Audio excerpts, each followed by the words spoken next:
Good morning. Cyndee Haydon here with the Sandbars to Sunsets team at Future Home Realty and the current chairman of the Pinellas Realtor organization. And coming to you today from the Tampa Bay real estate market, Clearwater, St. Pete, Tampa, Pasco, Sarasota area. And when I'm talking to people out there, there's a lot of questions in this COVID-19 coronavirus, what's the impact on values? And so what I did is invited a friend of mine today, an expert in the appraisal industry, John Barcelo from Valucentric, to share with you guys. And we're going to talk about three things today, so stick with us. We're going to talk to him about what changes he's seeing in the way appraisers are operating today in the COVID-19 environment, and are things still processing? What are the delays? Then we're going to talk about the market. In the Tampa Bay market, I'm tracking it every day. But again, as we all know, if you're in the process of refi or selling, the value can often impact, what the buyer's able to pay for it if they have a mortgage. And the third thing we're going to talk about is the top three things that you as a homeowner, if you're doing a refi or a HELOC or any of those things, or if you're selling, realtors and agents can do to make sure you're getting the best true valuation, not leaving money on the table. And so there's some really good tips that we see make as much as 10% difference. And so with the average home in the Tampa Bay market being $250,000, we're talking $25,000. So it's definitely money-making information that you can use when you are getting an appraisal. So without further ado, I'd like to introduce John Barcelo. And John, just do a quick interview about who you are, what you do, and then we'll kick it off with some of the questions. Good deal. Well, thank you so much, Cyndee, for the invite. I very much appreciate it. And Valucentric is an employee-based appraisal firm here locally. We're based out of downtown Tampa. We also have an office as you're well aware, at our Pro location there in Clearwater. We employ 25 appraisers in the state of Florida, and we operate. The majority of our work is done in the purchase money mortgage industry, which we share in common. So typically people that are buying a home in the Tampa Bay area and the Tampa Bay market are using a mortgage, and they use a mortgage 88% of the time, I think is the national number right now. So all of those transactions require an appraisal, and we are a direct engaged service provider. We're not a management company. All of our appraisers are W-2 employees and work for Valucentric. Awesome. Well, I know that I'm always excited when I see that your appraisers are going to be working in a situation where I have a buyer or seller, because not even part of this conversation of the craziness of COVID-19, but the craziness of the appraisal world the last few years can sometimes send people from Lakeland or Orlando. And I'm like, okay, how do they even know the market? So we're always grateful for the expertise that your appraisers bring. And so thank you. And that's why today I wanted to first talk to you about what are the ways that you are seeing your company adjust in this appraisal process with the COVID-19. Again, it's harder to get into homes. We've got the CDC guidelines. Again, tell me, we're hearing that some things are opening up to desk appraisals. And so just tell us a little bit about what you're seeing in the market and with that. Yeah, I absolutely will. Just like most segments of the country, we immediately, as soon as this started, had to implement our CDC precautionary measures. So all of our appraisers are actually still completing physical inspections in about 80% of the transactions. The government-backed entities that sponsor a lot of the mortgages in America, they have relaxed their guidelines in some areas, allowing us to do exterior or drive-by desktop type appraisals, but that is the small minority of the business right now. Most are still requiring the full inspection. So our appraisers are utilizing gloves and masks and hand sanitizers and sanitizing wipes, and typically the borrowers, the agents, have been very, very cooperative and understanding and work together to the point where they'll vacate the home prior to the appraiser coming. And the appraiser will disinfect any surface that they have to touch or anything that they might have to do in testing appliances or going into each of the rooms. And the agents have been very helpful, leaving all the doors open, leaving access areas. So we minimize the areas that we have to touch. Very, very important. back to the GSE sponsoring some loosening of the guidelines, we have, for the first time in the appraisal industry, seen an open acceptance to borrower provided photos and information. You know, prior to this COVID outbreak, that was never an allowable practice. We had to obtain those things ourselves. We had to obtain them from reliable, credible data sources. But because of the environment that we're living in today, there's almost no alternative. So there are still some credit risk factors that play into whether they can or not, but that's beyond my scope of expertise. So I won't touch that. The last thing in this area is turn times. What we learned in this process is that it takes a little longer to actually set up the Zoom video or the FaceTime video with the borrower, to obtain the video or the pictures back via the internet and get their interview information, get list of updates. And it actually does take a little longer than just physically setting the inspection, meeting the agent or meeting the seller and they hand us an envelope. Now it's kind of a back and forth, and there's a lot of electronic. And so we've seen a little delay in that part. Not too large. But again, we don't want to impact your transactions, obviously. Well, I think it's funny because I always, when I'm working with buyers and sellers trying to put something together, I always want to have realistic guidelines and timeframes. And so I know in reaching out to the primary lenders that we work with, we actually had 2 buyers go under contract in the last week. And my question first was, what do you advise? And while typically they can process everything in 30 days, they actually said, if it's possible, 45 days is just going to give everybody that little bit of, we're working in these quirky situations. You might have a seller that's not tech savvy and they have to, work with a child of theirs to come over and do the video or, different things. And so, I think that's good advice for sellers and realtors when they're planning, if possible. I think that 45-day window, while we just get through this shelter in place, is probably going to make the whole transaction less stressful. What do you think? Oh, I completely concur. We've gone to a nation of home-based working, right? So, just the little factors like the speed of our internet at our offices versus our homes, right? And the size of a lot of these electronic files that we're sending back and forth and the time to process.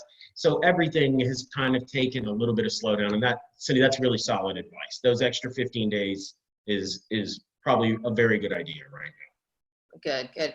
So with that in mind, the next question that's on everybody's mind, and I really want to be clear, this information is important. Again, we have people who own a home right now in America. More than 50% of the people have 50% equity in their home, and 27% of the people have no mortgages. So for a lot of people that this might have caught them looking in the next 6 months and wondering about cash flow or finances, a home equity loan or a refi cash out is a really probably something that they can consider strongly right now. And so it's not just for people that are currently selling, though, obviously we help buyers and sellers every day. So I wanted to make sure that people understand that even if you're doing those processes and you have an appraisal in that process, this is going to make a difference for you. And so the next thing everybody kind of is looking at is, what are you seeing in the market? Because, again, buyers and sellers come together, but if they're getting a mortgage at the end of the day, everybody wants to know what the appraiser has to say. Yeah, and sometimes you put it very nicely, Cyndee. So thank you for saying that. There's normally an adjective that goes in front of that word appraiser, but we'll leave that unsaid right now. I hate to say good in this situation, but the good thing about the situation that we're in today is we came off of a very, very strong fall, winter, into early spring before all this kind of broke out market. It was on fire, both in the refi market because of low interest rates and in the purchase activity market, specifically in our Tampa, St. Pete, Clearwater, Manatee, Sarasota, Pasco. 150 people a day are coming to our area. Half of our business is in new construction in first-time home buyer range value. That's a huge market that is still moving. But because of the activity in that market, we have a lot of comparable data. And as of right now, we really have not seen any dip in value or any difference in value. We've seen less homes come on the market in the last 6 weeks, which makes common sense. But as far as activity goes, we're still relatively busy. It has not stopped, and that's good for values. That means there's a plethora of data out there for us, and as long as this doesn't last, into the months stage, and we can keep it in the weeks stage, it should relatively, in my humble opinion, not have that much of an impact on our overall value in the Tampa Bay area. So, it's funny because we've been going since 2012, coming out of the bottom, right? And so the market kept going up and up and up. And as a realtor, that's when we normally use those adjectives, because appraisals in their very nature look backwards. And so when a market's going up, it's lagging. And oftentimes we have to educate the buyer about understanding that. As you say, the good news is, when the market may be shifting, we don't know yet, but if it is, at this moment in time, appraisals actually probably are better for homeowners and sellers than they may be if neighbors lose their jobs and put something on the market and sort of, again, I always say appraisals are a snapshot in time. They're just a snapshot in time. That's exactly what they are. You are right? Correct. And so whatever happens in that snapshot it's not your house is worth more. It's just, that's what your neighbors did impacted you. So, so the one thing that I keep hearing, and I don't know if it's rumor or real, so if you can kind of tell me, and maybe you've seen it in the past, and then maybe that's why I hear it, but some people have said, or they're worried that appraisers are being directed by the bank to, take off of the value just because of the COVID-19 situation. Have you guys heard any of that? Or, is that something we'd expect later, or is it happening? No, I have heard none of that. We have not been directed in that way in any shape or form. All of us in the appraisal profession have developed our own, statement at this point on what, how COVID may be impacting the market and the marketability. Obviously, that's a huge concern in what we do. But our own Valucentric statement says, very much what I said just a couple of minutes ago, it hasn't been long enough, and we cannot materially demonstrate any market impact yet. We just need more time. Like you talked about, we look back, and predominantly our lenders want us to look back just 90 days. And if the market data exists in that prior 90 days, they don't want us to look back any farther. They want the most recent, most proximate data in their reports, and that's the closest and the most soon in time, right? So again, we're still in that 90-day frame here at April 16th, where we're looking back, to January, right? And a very strong market still. So again, as we move into August and September, and April becomes the beginning of that 90-day frame, then that's probably way more likely when we're going to be able to assess impact, if any. But we've gone up, like you said, we've gone up. We've rebounded so nicely and then increased a little bit over that, but it's happened over a 10-year time frame, 12-year time frame. It hasn't happened in a year and a half. I think we're a very stable market, and I think all the data says we're still a very stable market. I agree. And you know what? I am obviously in contact with economists and tracking the numbers myself. And what we're seeing is, on average, a 4% kind of gain, which, typically they're talking 3 is that sustainable, but, it's not the big jumps we saw in 2006, 2007 that just weren't sustainable. I think it's also, we know that at that 4% rate or 5% rate on average, it's because of interest rates and supply and demand. And those two things haven't changed yet. Again, over time, we expect them to. We saw in, January, where they started to go up, and they, everything kind of slowed down and they adjusted. So again, all of that does make a difference. One other question that I have people ask me, because again, when I'm working with sellers, they're always trying to cherry pick the best stuff to tell me what their house is worth. And I'm always trying to bring some just set realistic expectations of what we're going to see.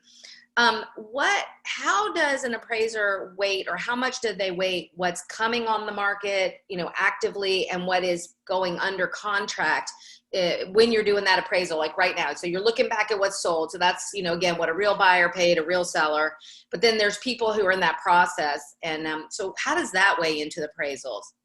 So, most lender requirements and the entity requirements require listings and pending sales be included in the report, but they cannot be relied upon in determining the final opinion of value. They are there to more help the reader understand the condition of the market that the subject is located in. Only closed sales can be considered in the value opinion. So, having said that, obviously, if there's a compelling amount of data, you're on a street that has 5 homes that are all pending, and you're able to speak to all the agents involved, and they're all 20, 30% higher than any of the sales in record, that's obviously going to weigh in the consideration. And even though they're not closed, there's such an amount of support that I would imagine an appraiser may help there, right? That's kind of the exception, not the rule. It's more, right. But that's hard to find, right? Right. Even when you try to contest an appraiser with a 10%, like that's hard to do, right? I mean, 10% is a lot. So, yeah. So so that's good to know. Well, let's circle around about the top 3 things that actually a homeowner and then the realtor they're working with, if they happen to be selling, can do to help them make sure they get the truest, best valuation. Because again, you guys can only work with the information you have. So, talk to me about how important it is, when we're working with sellers, we spend a lot of time on the preparation, the staging, the cleaning, the buttoning up. And, again, we've talked about before, but talk to me about how, from an appraisal standpoint, again, if that's important and what your thoughts are around that. Gotcha. So although I'm a partner in the company, and I'm personally not an appraiser. So my favorite line on this is appraisers are people too, right? Just like me, just like you, first impressions last a lifetime, right? You never get a second chance to make a first impression. And the appraiser's perception of that property or that subject property is heavily weighted in the back of his psyche or her psyche. They have, it's human nature to visualize and begin to analyze and judge, right? So the things you spoke about, staged homes, fresh coat of paint, new flowers, first impressions, updates, clutter-free homes, those kinds of things. Appraisers in today's society, they have to take original comparable photos for the lender. They have to be that day that they inspected the property. So the appraiser typically is selecting the comparables before they ever get to the house. They're going through the pictures on MLS, which means please put really clear, large pictures of all the important amenities, the kitchens, the bathrooms, the pool areas, all the key elements, every bedroom, every room in the house, the garage, all angles of the outside. If we can't access the interior of that home, then we have to be very conservative in our estimate. The more we can see and the better the appearance of what we see, it's human nature that when looking at the comparable sales, they may go to the higher side of the range with those that they feel the subject is more similar to, right? So that's kind our big thing. Taking us to number 2 that you and I talked about, because obviously what it looks like and feels like when the appraiser gets there, I always tell my clients that they should prepare for the appraiser like we do for the photographer. It's like sending your kid to school for the school picture. This is the day that Johnny has his hair combed, he's showing up, he's got a, solid shirt on, and you want to see like, woo, Johnny looks good, and we don't want to see beds unmade and dishes in the kitchen, because the human nature, like you said, is that it leads one to believe that this may not be the most well taken care of house, which it goes to condition. And so again, it is that impression. It is that impression. So I think that's key. And then, like you said, let's dive a little deeper, because we're seeing more opportunities in the photo video world about how much that can really help someone. So one thing that I'll tell you I've changed in this is I have not been a big fan of 360 pictures and video when I represent the seller. And my reason is because for a seller, buying in Florida and Tampa Bay, the beaches, the golf courses, it's a lifestyle. And so I think sometimes you can't really experience the view of the pool in the same way as walking through the door. So I look at my job as a marketer oftentimes with, a video than a 360. But that being said, in this new market, because people can't travel, I've definitely adopted the 360 tours for both my buyers and sellers. But it's a great thing that I can pass on to the appraiser, where they can see everything in the room. They don't go, are they covering like a hole in the wall, or is that carpet burnt? And so I think that, again, just speak to that. But I think these tools that are out there are really, again, helping someone who's, having to work quickly, and the easier we make it for you to really get a true picture, I'm assuming helps us put the best foot forward for the people we're helping. Absolutely. One of the top adjustments in our existing home market that we live in here in the Tampa Bay area is condition. And the appraiser cannot truly assess the condition of the property without being able to see everything. You're exactly correct, because even with great pictures on MLS, what if they're just taking the angle that only lets you see the pretty part of the counter, and only half the kitchen got updated and the back wall is still the original kitchen, right? Well, that's our job. No, Cyndee, that's never happened before. I'm not sure what you're talking about there. But that's exactly paramount correct. In the environment that we're in, if the appraiser cannot access the property, being able to see 100% of the inside is going to give that person the ability to assess it the most accurately. And the less we can see, the more conservative we're going to be. I mean, it's common sense. I hate to say it that way, but it has to be common sense.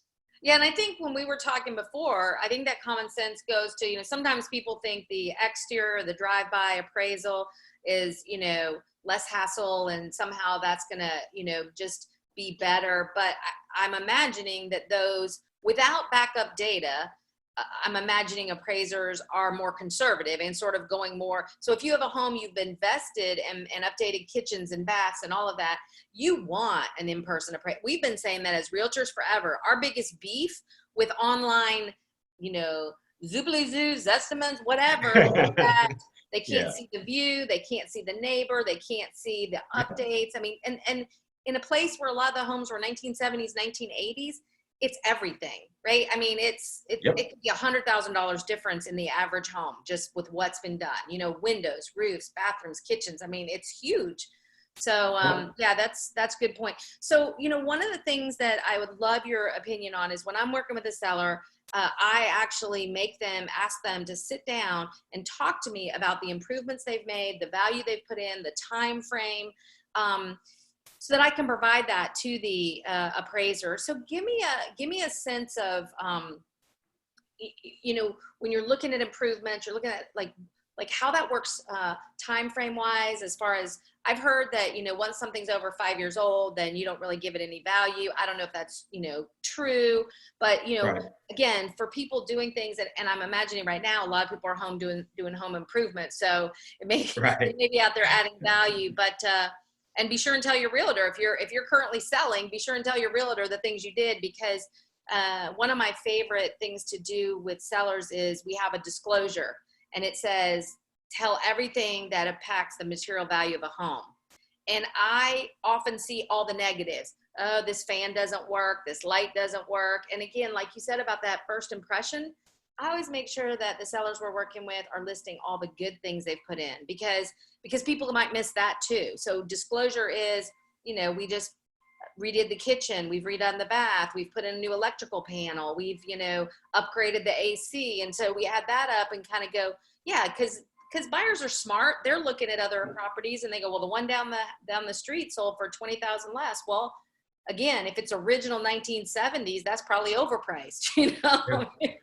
Yeah, no, you're exactly right. And you know what, I think what you're speaking to from an appraisal standpoint is what we talk about, the level of finishes and condition, Okay. right? Because two homes side by side could be model matches and they both get updated, right? In the last couple of years, but one puts in laminate floors, Formica countertops, you know, I don't want to call out brands, but a lower brand plumbing fixture and electrical box. The person next door puts in travertine floors, puts in marble counters, puts in glass enclosed walk-in shower, right? With the Dyson blow dryer as he walks out, right? There's a material difference in the contributory value of those improvements. So it is paramount important. Our most difficult assignment is a refinance that's had no market activity in at least like 5 or 7 years. Right. We have no pictures, we have no data, we don't know what's been done to the house, and we get the assignment, and in 5 days we got to figure out what it is inside and out without seeing it, picking comps before we get there. So very, very difficult. A quick tip. Even if you're going to refi, Zillow and those other areas that you talked about, and you're thinking about refining, take over your Zillow. Claim your Zillow profile for your property and upload recent pictures. And if you're going to get a refi, because at least they'll be there already, and we can kind of do that faster, right? And I know, that for the refi market, that might be something that helps. That's a great tip, because not only can you upload pictures, but Zillow has a 3D feature that can use an iPhone. Now, it has to be an iPhone or a 360 camera. The average homeowner doesn't have a 360 camera, that we've invested in that. But an iPhone, they will actually let you do a 360 walkthrough. So a tip for those people would be, get your house ship shape like you were having a photographer come. Go through each of those rooms, do that if you're going to do that refi, and look at the data out there if it's incorrect, update it. And they even ask you things like, what do I love about this house? And you might put in there, updated kitchen 2019, blah, blah, blah, updated shower, update, and kind of help people. Again, when the person goes to look at it, you're sort of helping yourself do that. And what I would say is, if any of my clients or friends or, someone that knows me needs help with any of this, we are happy to come over and do the 360 tour for you, or do a video walkthrough.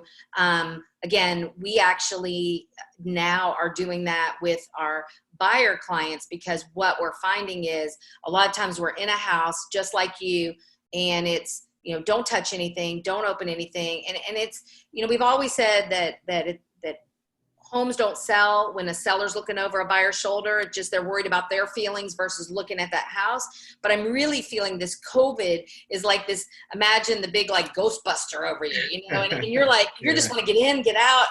And so really for buyers, it's so much harder, because they're not even getting a chance to really imagine themselves living there in often case. So what I've found is, even though it's not perfect, doing some video, doing the 360 tour, lets them go home and kind of really touch it, feel it, look around, because they couldn't have a full presence. Our showings I'm finding they're compressed, right.